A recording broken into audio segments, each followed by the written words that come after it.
Assalamualaikum warahmatullahi wabarakatuh. Kita ketemu lagi di ngobrol langsung, gitu kan. Hari ini kita ngobrol bareng. Kalau teman-teman sinema ngomong ini lurah sinema nih, sinema.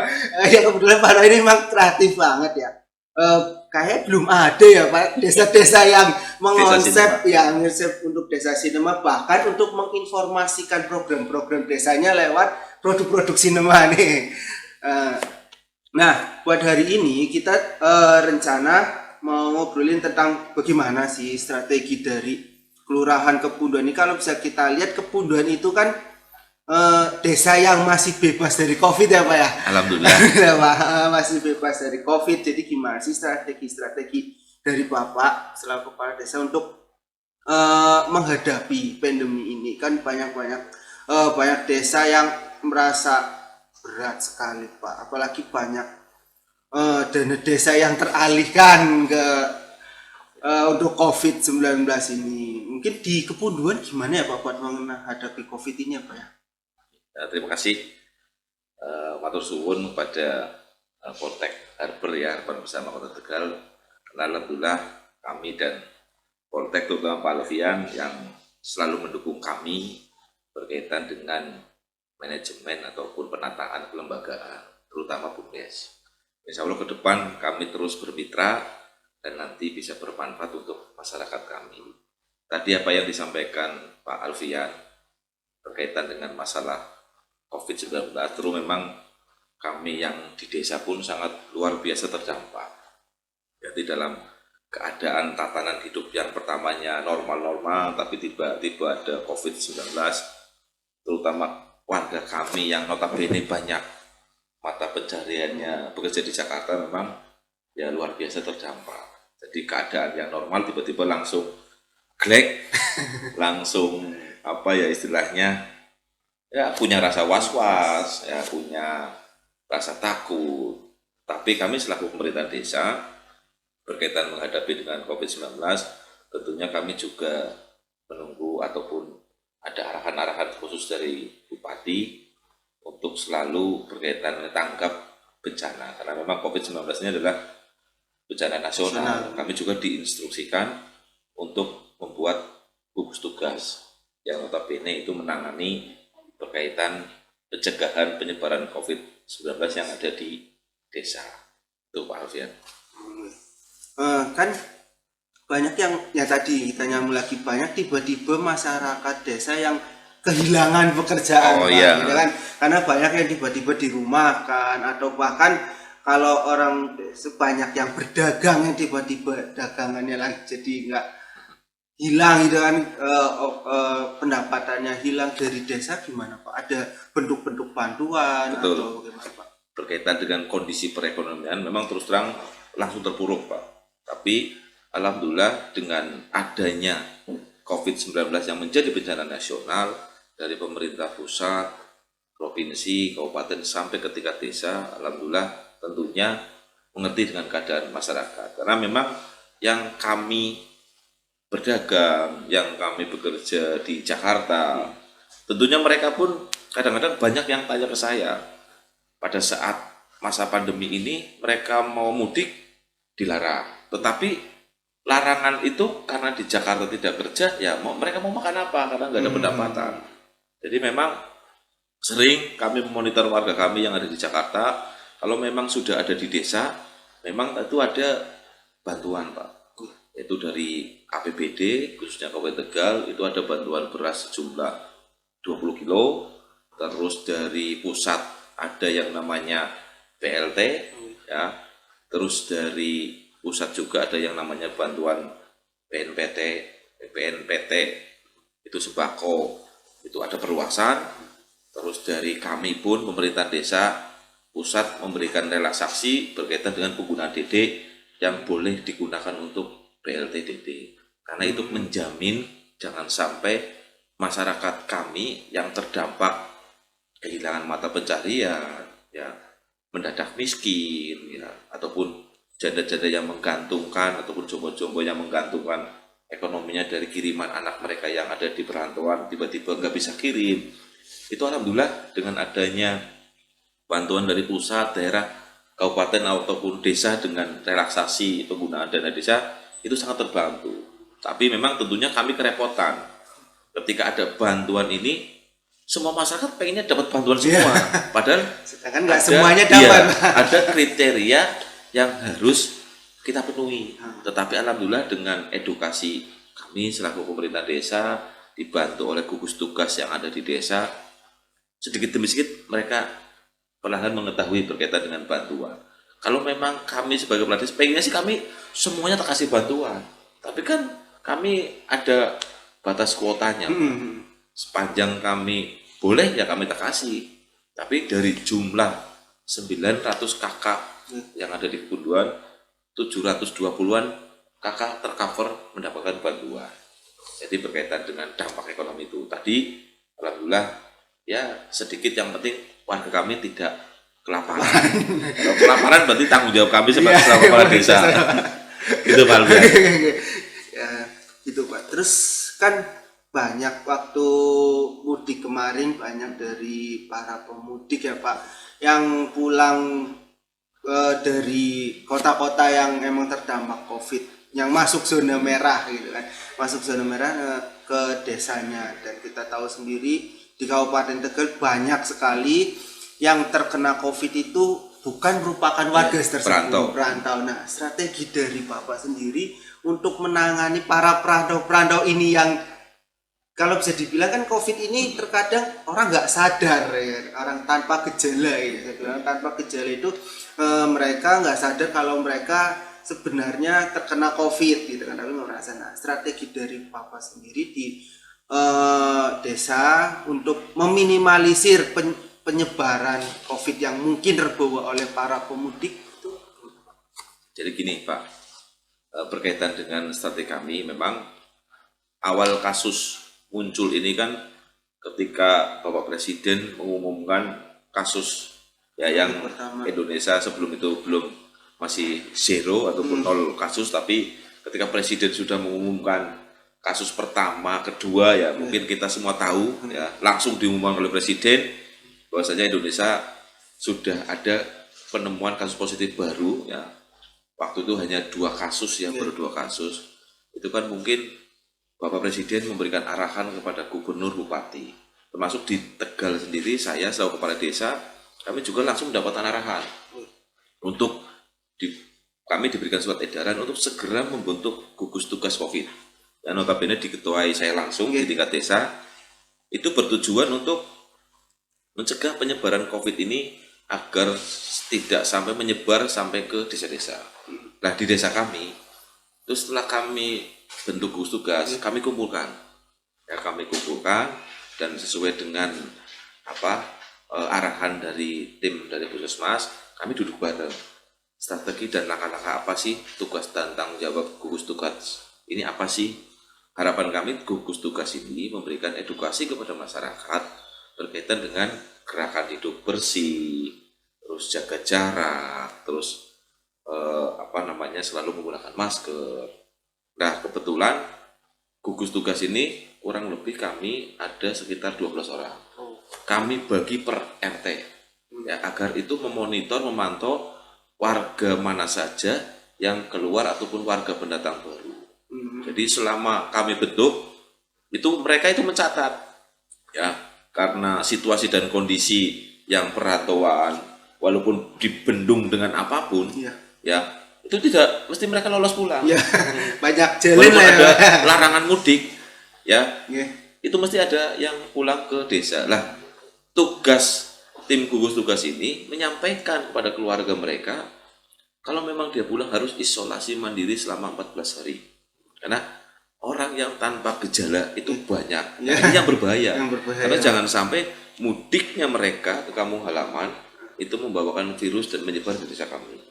Dan gugus tugas itu real time Pak, kami monitor per hari, melaporkan siapa saja warga yang pulang.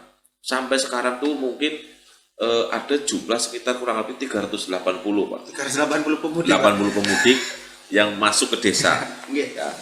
Alhamdulillah sampai dengan karena masa isolasi mandiri ini ada kurang lebih sudah sebagian lah, karena ini sudah lebaran mungkin hampir 100% itu isolasi mandirinya karena tenggang waktu inkubasi virus 14 hari 14 hari. itu udah lewat. Yeah. Jadi kami plong.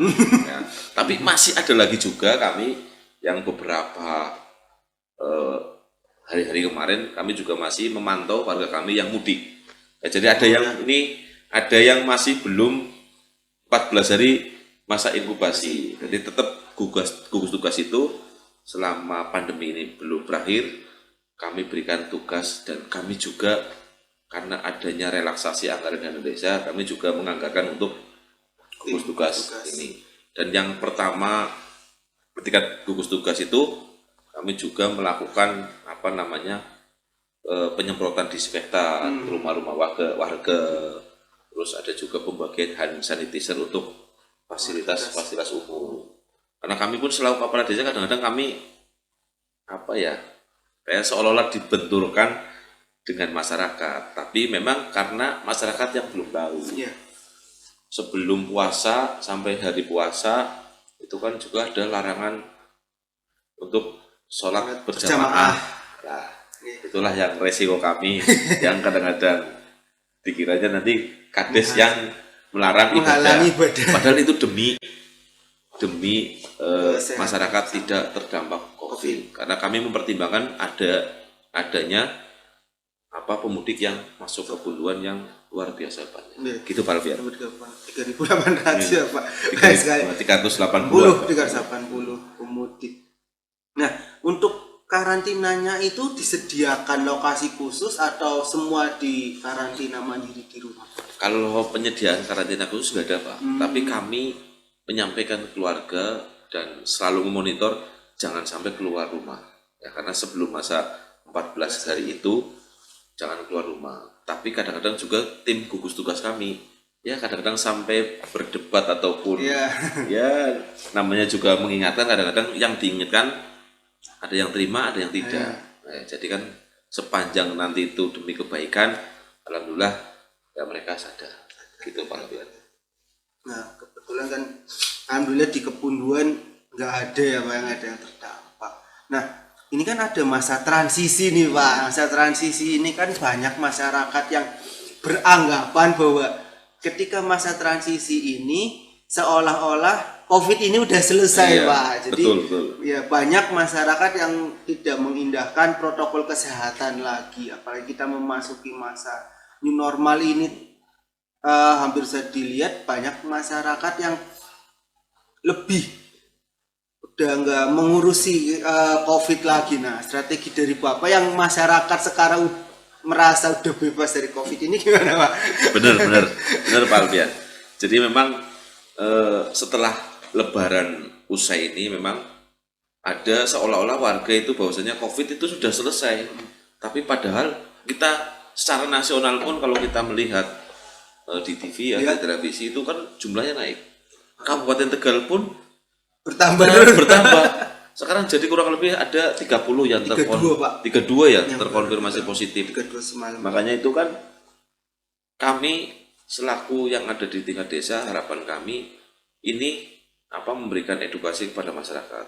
Kami setiap hari baik di rumah atau di balai desa kan musim setelah Lebaran kan ada banyak hajatan Pak. Banyak warga ataupun pengurus jamiahan yang datang kepada kami yang meminta untuk normal, istilahnya pengadaan pengajian rutinan ataupun hajatan dibolehkan.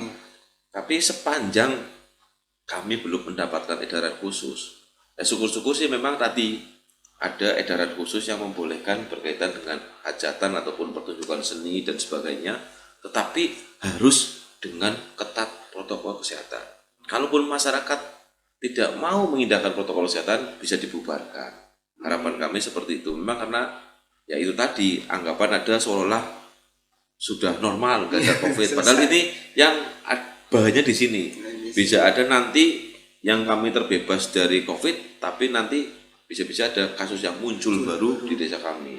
Dan itulah tadi tugas yang luar biasa untuk memberikan pemahaman masyarakat agar selalu protokol kesehatan tetap dipakai, pakai masker, selalu gerakan cuci tangan, terus jaga jarak.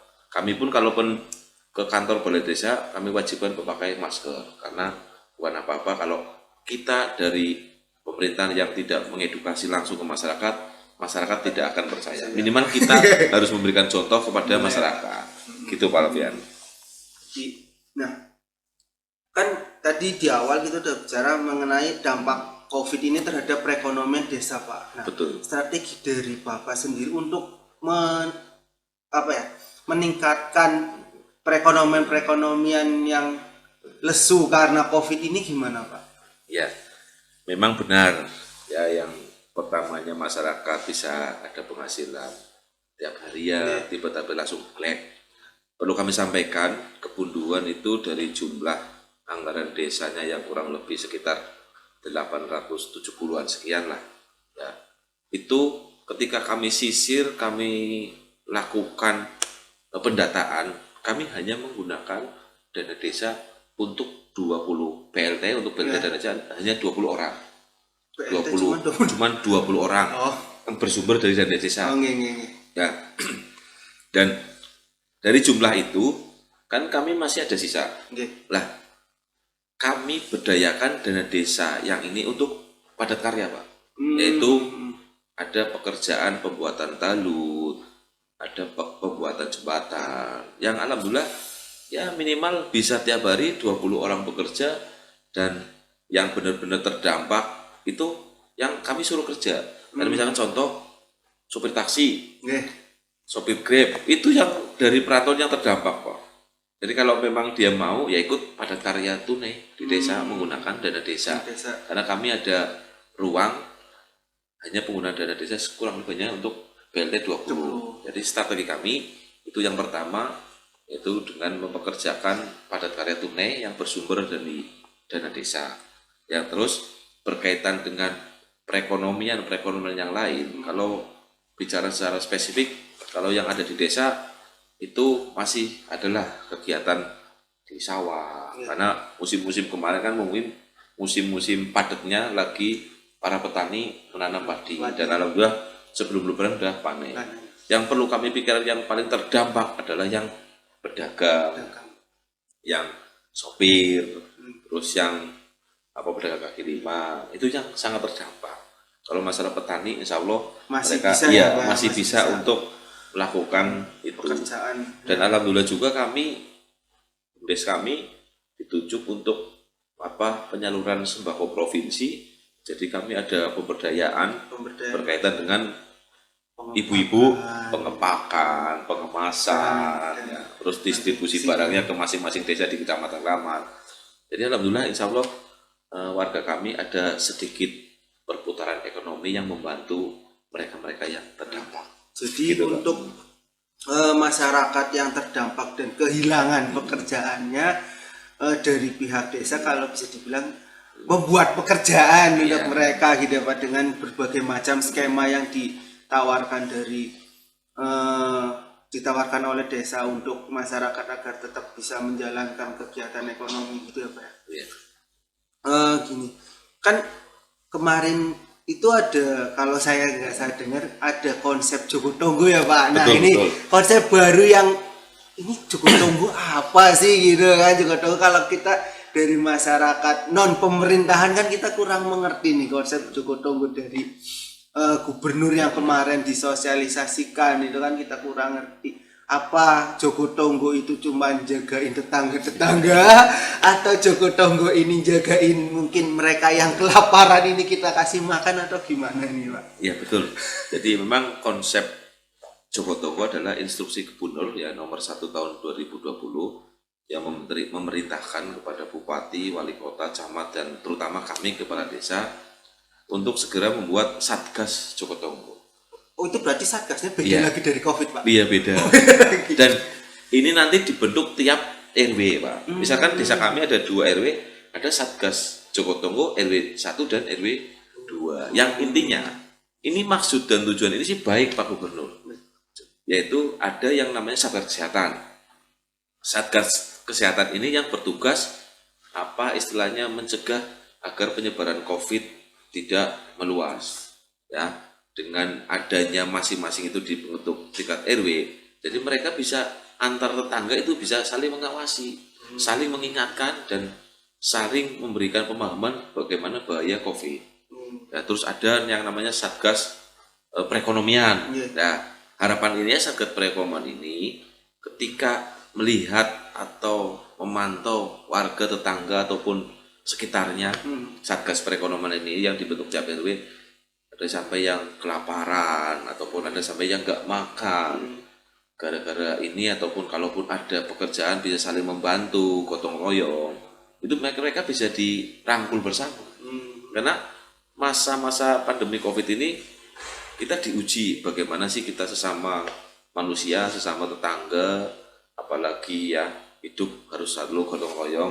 Itu Satgas Perekonomian ini akan membantu masing-masing warga yang kesusahan ataupun yang kalaupun tidak dimakan, bagaimana kita gotong royong, ayo bareng-bareng ngasih makan.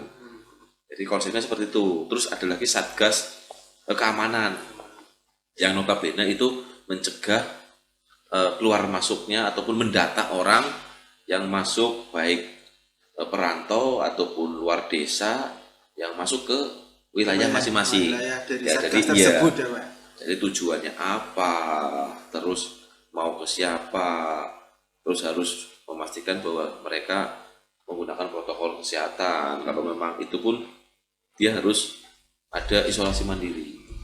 Maksudnya, dan terakhir itu ada yang namanya kalau nggak salah Satgas Hiburan. Nah, iya. Nah, Satgas Hiburan ini yang intinya ketika ada di desa itu ada hajatan ataupun pertunjukan seni, jangan sampai itu pekerja-pekerja seni ini dengan adanya COVID ini mereka lumpuh total. Nah, harapan Satgas Joko Tonggo ini di Satgas Hiburan, mereka boleh melaksanakan kegiatan itu selama ketat melaksanakan protokol kesehatan. Ya, jadi maksud dari Pak Gubernur menyampaikan Satgas Joko Tonggo ini yang dibentuk di tingkat RW itu semua kehidupan kesehatan, perekonomian itu agar tidak lumpuh total. Tetapi maksudnya ada itu tadi agar ada persiapan new normal. Jadi kalau bisa saya simpulkan, Satgas Joko Tonggo ini adalah Satgas yang dibentuk untuk persiapan new normal ini, Pak. Kalau tak sambungan loh. Jadi memang ada 4 Satgas di Satgas Joko Tonggo ini yang intinya kehidupan di masyarakat di desa agar bisa new normal. Tetapi harus memakai protokol kesehatan yang benar-benar harus dilaksanakan. Untuk jangan sampai kita lalai. Kita lalai, tapi tadi yang disampaikan Pak Alfian seolah-olah COVID sudah tidak ada, itu tidak benar. COVID-19 masih mengintai kita bersama. Maka dari itu kami selaku pemerintah desa dan kami sudah membentuk Satgas Joko Tonggo dan masih kami perlukan pembinaan dan pemahaman kepada satgas kami untuk mempersiapkan kehidupan new normal. Syukur-syukur 1 bulan ke depan, 2 bulan ke depan COVID-19 sudah tidak ada. Jadi itu harapan kami, Pak Alfian. Diharapkan dengan adanya Satgas Joko Tonggo ini masa transisi yang ada saat ini dapat berjalan dengan baik gitu ya Pak, untuk menghadapi masa new normal ini ya Pak. Untuk new normal yang ada di desa ini gimana Pak keadaannya Pak, atau Mas cenderung new normal ini dianggap sebagai COVID selesai, atau new normal di desa yang ada di kebun ini ya benar-benar new normal, jadi perubahan sikap dari masyarakat yang tadinya kurang memperhatikan kesehatan sekarang jadi memperhatikan kesehatan, banyak rumah-rumah yang ada tempat cuci tangan, atau gimana Pak? Ya, berkaitan dengan kesiapan new normal memang terutama yang larangan sholat Jumat itu sekarang kan sudah dicabut. Nah, itu harapan kami, silakan melaksanakan ibadah sholat Jumat asal mematuhi protokol kesehatan. Nah, harapan kami pun nanti pemerintah Kabupaten Tegal segera mengeluarkan edaran agar kami punya dasar untuk memberikan pemahaman ataupun edukasi kepada masyarakat bagaimana sih new normal itu harus kita laksanakan, apa saja langkah-langkah new normal itu. Terus kalau memang masyarakat sudah diberikan ruang untuk kegiatan new normal tapi tidak mematuhi protokol kesehatan, itu harapan kami bisa didenda. Oh. Nah, itu kan ada konsep itu. Alhamdulillah kami dengar-dengar juga pemerintah Kabupaten Tegal sedang mempersiapkan peraturan bupati tentang keadaan new normal agar kegiatan masyarakat bisa berjalan, tetapi sekali lagi saya mengatakan harus tetap melakukan protokol kesehatan karena biar tadi ada pertunjukan seni jalan, ada kegiatan ibadah pun jalan, kegiatan perekonomian jalan ataupun pengajian jalan, tapi ketat melaksanakan protokol kesehatan. Karena terus terang di Punduan juga kami bumdesnya juga ada tadi. Kalau Pak Alfian ngomong mau nih lurah seniman ya bukan seniman sih sebenarnya, tapi memang kami ingin segala bentuk promosi ataupun pemahaman ke masyarakat ya. Di tahun 2019 kami bentuk film, jadi edukasi masyarakatnya dengan film. Alhamdulillah kami punya banyak bibit-bibit dan kami juga sering bekerja sama dengan Spasi dari Tegal, anak-anak Spasi yang intinya ayolah kita bangkitkan film di Pantura ya. Dan harapan kami dengan adanya COVID-19 kami terus terang pekerja-pekerja seni di kami ya mati lumpuh total. Ya, harapannya tadi kalau kesiapan ini new normal berkaitan dengan COVID-19 bisa jalan, mereka bisa mulai melakukan aktivitas pekerjaan seni mereka ya, bisa ada dipanggil untuk tampil ataupun yang ingin melanjutkan progres ataupun cita-cita akan buat film pendek ini, film pendek itu mereka bisa laksanakan gitu Pak.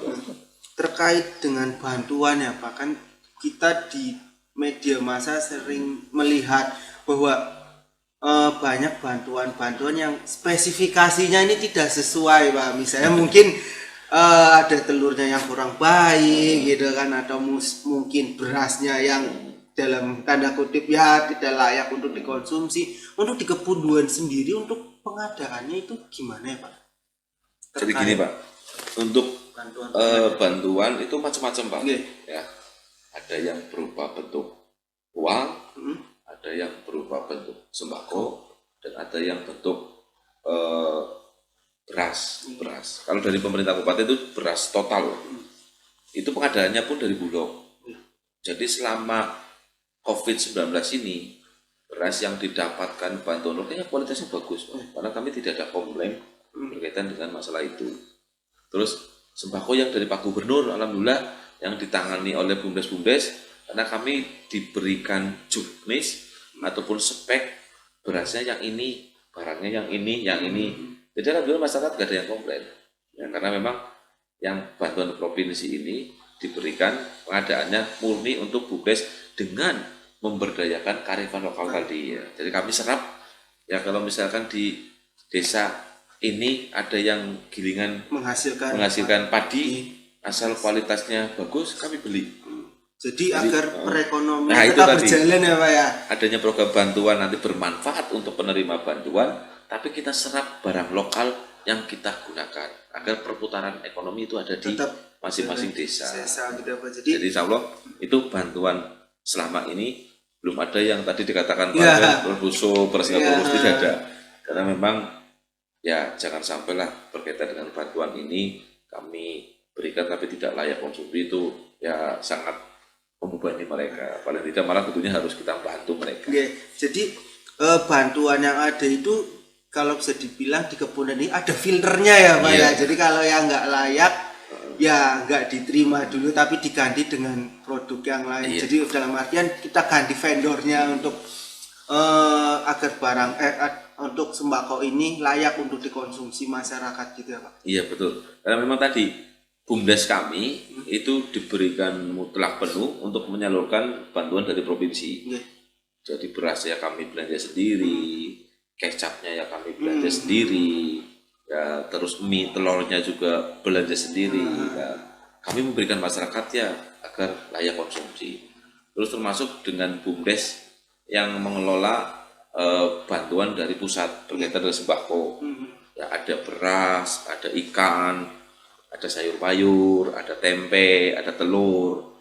Dan itu tadi konsep kami ya, kalau memang ada bantuan yang untuk masyarakat ya sayuran kita beli di desa, tempenya kita beli warganya gitu loh. Jadi ada perputaran untuk warga kami.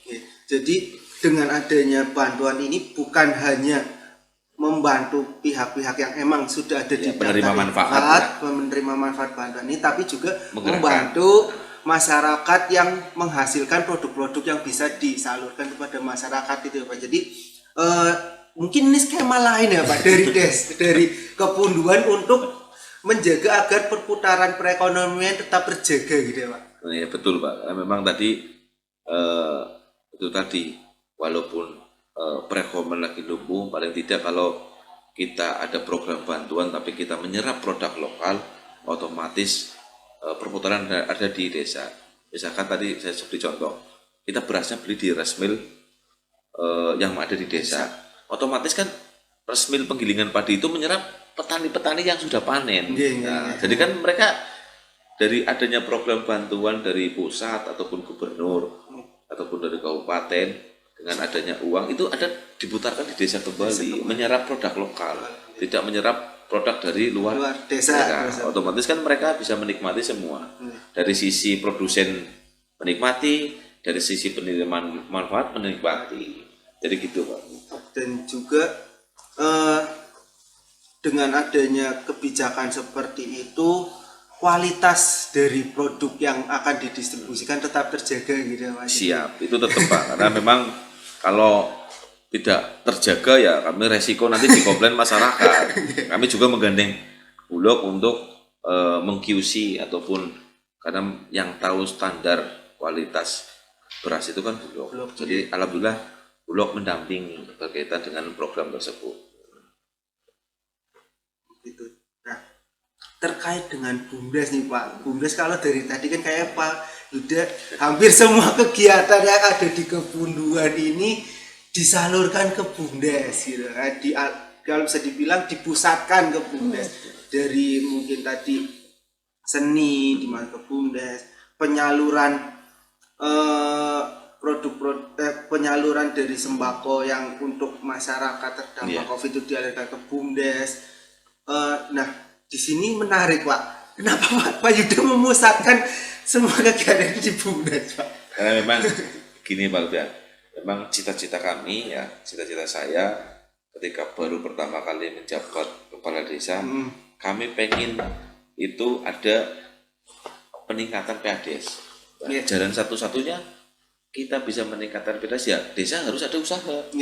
Terbersit dalam pikiran saya, kami dilantik 2013 ya 2014 kami sudah bentuk BUMDes Pak. Jadi harapan kami BUMDes inilah nanti yang menjadi cikal bakal yang bisa meningkatkan PADES buat desa. Karena dulu belum rame dengan adanya Undang-Undang Nomor 6 tahun 2014 kan ya BUMDes digencarkan alhamdulillah kami sudah bentuk. Ya dari 2014 kami sudah bentuk. Jadi 2015 baru kami tak berikan modal dari dana desa. Karena alhamdulillah amanat Undang-Undang Nomor 6 tahun 2014 adanya dana desa mempercepat saya punya cita-cita agar BUMDes ini berjalan. Jadi kita beri modal kontinu sampai sekarang 2015, 16, 17 agar tadi itu bisa menjadi usaha karena negara punya BUMN, daerah punya BUMN. Kita nggak mau kalah. Desa harus punya BUMDes yang bisa menghasilkan PADES. Karena dari hasil PADES inilah yang nanti bisa kami kelola dan kami berikan manfaat untuk desa. Karena di kami listrik untuk sarana ibadah, uang dan sos kematian, pemeliharaan lampu jalan yang menjadi tanggung jawab desa, itu kami kelola desa. Ya dan itu ya itu tadi PADES dari BUMDes itu. Kalau kita semakin PADES-nya semakin besar ya otomatis kita secara mandiri bisa mengelola desanya dengan sebaik-baiknya dan bisa bermanfaat untuk masyarakat. Nah, kenapa kami dari seni, dari masalah bantuan, masalah apa? Yaitu tadi kami ingin BUMDes itu sebagai badan usaha segala apapun yang nanti bisa memberikan profit kepada desa. Tetapi di sisi lain juga memberdayakan masyarakat kami untuk bisa mendapatkan kegiatan ataupun dengan adanya BUMDes itu, Pak. Jadi memang kami cita-cita kami BUMDes kami pengennya ya tambah maju. Dan harapan kami Pak Alfian juga ikut membantu kami ya memberdayakan ataupun memberikan pelatihan ataupun untuk BUMDes kami agar BUMDes kami itu mapan dan bisa melakukan supervisi ataupun manajemen yang baik lah di tingkat BUMDes. Jadi Ramadan sih, kalau dari jangan ini BUMDes yang ada di Kebunduan diharapkan Pak Yuda ini dapat menopang segala lini ya Pak ya, baik ekonomi, sosial gitu Pak, dan kegiatan agama mungkin juga ada bantuan dari BUMDes untuk kegiatan agama gitu kan. Jadi diharapkan dengan adanya BUMDes ini kegiatan yang ada di desa tidak hanya mengandalkan dana dari pemerintah pusat Pak ya, bisa diambilkan dari keuntungan yang ada di BUMDes gitu. Jadi dalam hal ini diharapkan seluruh kegiatan yang ada di desa ini dialihkan ke BUMDes dan diharapkan pula BUMDes bisa memberikan kontribusi lebih kepada pemerintah desa. Jadi memang Pak Lutfi, memang karena kami berharap besar dengan ini, jadi ngobrolnya malah ke BUMDes. Yang tadi Pak, saya menarik sekali karena di setiap strategi dalam menangani COVID ini Pak Yuda melibatkan BUMDes terus. Ya ada apa BUMDes kemudian? Jadi kan gini Pak, sekali. Jangan istilahnya ya, BUMDes memang harapan kami itu menjadi lini sektor pengendali desa, karena kami di ADART kami atur itu kami belum bisa menggaji karyawan, tapi kami memberikan profit dari sisa hasil usaha. Karena memang di ADART kami atur Pak, 30% untuk haknya karyawan, terus 20% untuk pendapatan hasil desa, terus 30%-nya menambah cadangan umum, 10% untuk SDM, dan 10% untuk Dansos. Nah, Dansos inilah nanti yang bisa ya untuk kegiatan agama, untuk sumbangan anak yatim, ataupun untuk ya misalkan sebagai CSR-nya kayak perusahaan tapi ini CSR-nya BUMDes yang bisa terserap oleh masyarakat. Makanya harapan kami mumpung pemerintah lagi baik-baiknya kepada dana desa, karena kalau kami tidak ada BUMDes, dana desa digunakan untuk infrastruktur, yaitu habis infrastruktur, tapi tidak ada profit nanti kembali. Tapi kalau ini menjadi modal bagi BUMDes, kita putarkan menghasilkan usaha, dan itu akan memberikan profit tiap tahun Pak, tidak hilang sekali pakai, tapi bisa continue dan bisa menjadikan pemberdayaan untuk masyarakat. Jadi gitu Pak. Cukup menarik ya kalau Pak Yuda, tapi udah lama juga tahu beliau. Mungkin ada tambahan dari Pak Yuda atau ya terakhir aja kami menyampaikan ya, mungkin nanti agar teman-teman desa yang lain yang ada di Kabupaten masuk ke seluruh Indonesia berkaitan dengan masalah COVID-19 ini ataupun kesiapan new normal, itu memang dua mata sisi uang yang tidak bisa dipisahkan. Di sisi lain kita harus bisa melakukan pencegahan penyebaran COVID-19, di sisi lain juga masyarakat kegiatan ekonominya, kegiatan keberlangsungan masyarakat harus berjalan. Tapi intinya kita harus tetap pakai protokol kesehatan. Kalau memang diberikan kewenangan masyarakat yang tidak mengindahkan protokol kesehatan, ya itu tadi didenda. Bisa menyanyikan lagu wajib, bisa kerja sosial membersihkan masjid-masjid yang ada di desa. Intinya seperti itu. Kita tetap semangat bahwasanya COVID-19 ini segera berakhir dan kita tetap pakai protokol kesehatan dan kegiatan ekonomi tetap berjalan tentunya Pak, karena kalau kita hanya mementingkan kesehatan, banyak orang yang meninggal karena kelaparan, karena kegiatan ekonomi tidak berjalan. Intinya logika tanpa logistik tidak jalan. Mungkin terima kasih Pak Yuda sudah membantu kita dalam acara ngobrol kali ini, ngobrol langsung dengan pemerintah Desa Kebunduan. Atau kita bisa dibilang lurasin menarik juga. Sekian, terima kasih. Assalamualaikum warahmatullahi wabarakatuh.